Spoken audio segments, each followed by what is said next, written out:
Welcome to Kenton Teaches. Enjoy the video. You start by proving you own the device and locating the Imei. Dial *#06# or open Settings General About. Once done, gather receipts, original box, or Apple Care documents that match the Imei or serial. Make sure you can sign into your Apple ID webpage that identifies linked devices and emails. These steps matter because Apple requires matching proof before releasing account details.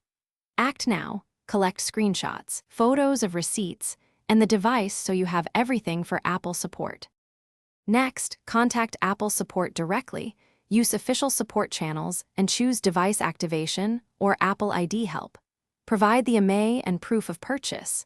Explain you need confirmation of the Apple ID tied to that Imei for account recovery. Apple will run identity verification and may request a government ID or purchase details. This is why matching names and dates help. Once Apple confirms ownership, they can guide you through resetting the Apple ID or removing activation lock.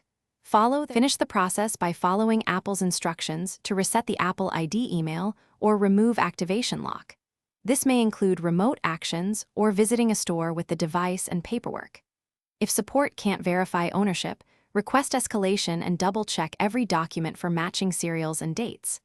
If something goes wrong, insufficient proof, don't use third-party services. Instead, regather original documents or obtain a notarized purchase affidavit. That keeps your device supported and avoids scams or permanent account problems.